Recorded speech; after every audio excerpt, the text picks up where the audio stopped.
हाँ, नमस्कार। Newsletter with Rakesh Ranjan में आपका स्वागत है। आज एक बार फिर चर्चा करूँगा लोकसभा और राज्यसभा में पारित नारी शक्ति बंधन अधिनियम की।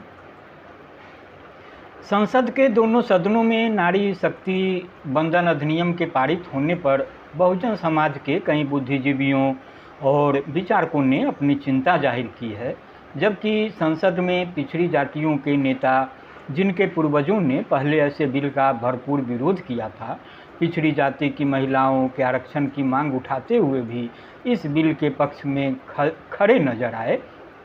यह बदली हुई परिस्थिति का सूचक है, यह कहना है विचारक और समकालीन चिंतन के संपादक डॉक्टर राम कविंद्र का।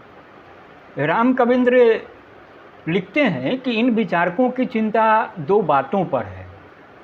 पहला यह कि जब इसे जनगणना और परिसीमन के बाद ही लागू करना था तो आनन फानन में विशेष सत्र बुलाकर पास करने की ज़रूरत क्या थी, इसलिए वे इसे नया जुमला के रूप में पेश कर रहे हैं। फिर भी उनकी दूसरी चिंता है कि पिछड़ी जातियां कहीं जुमले की चपेट में आकर एक बार फिर मनुवादी राजनीति का शिकार न बन जाएं।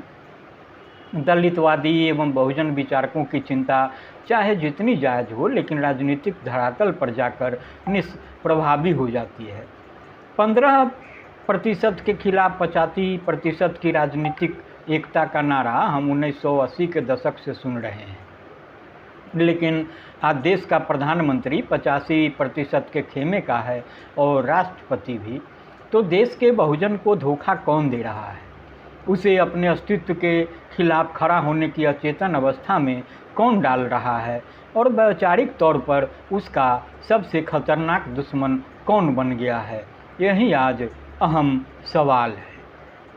1990 के दशक में उत्तर प्रदेश में मुलायम सिंह और काशी यादव की एकजुटता में दलित व पिछड़ों की व्यापक एकता एक बार फलीभूत भी हुई थी।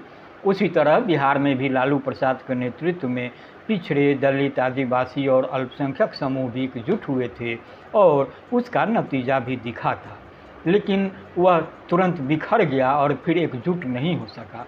इसके पीछे पिछड़ी जाति समूह के विभिन्न पायदानों पर जिस स्थित जातियों के आर्थिक व सामाजिक हित काम कर रहे थे, इस अंदरूनी विभाजन का असर है कि इस 85% का एक हिस्सा उत्तर प्रदेश में भाजपा के साथ है और बिहार में छीना झपटी जारी है।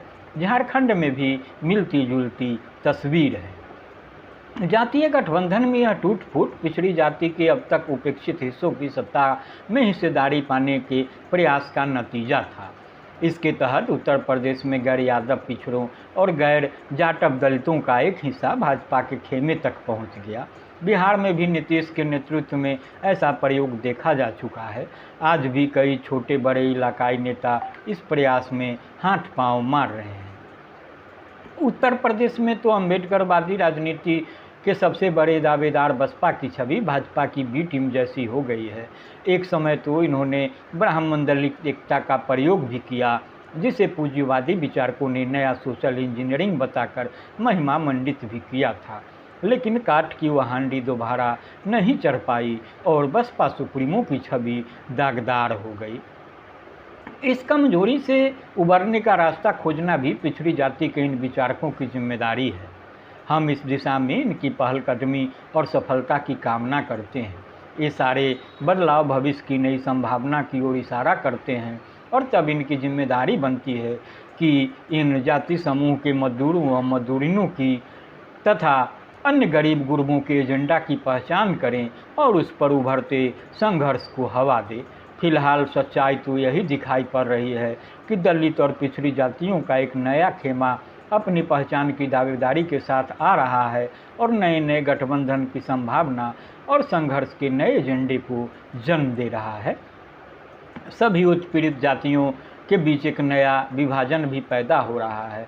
सुविधा संपन्न लोगों की जमात और सीमित अवसर के इस दौर में पीछे छूट गए वंचितों की जमात।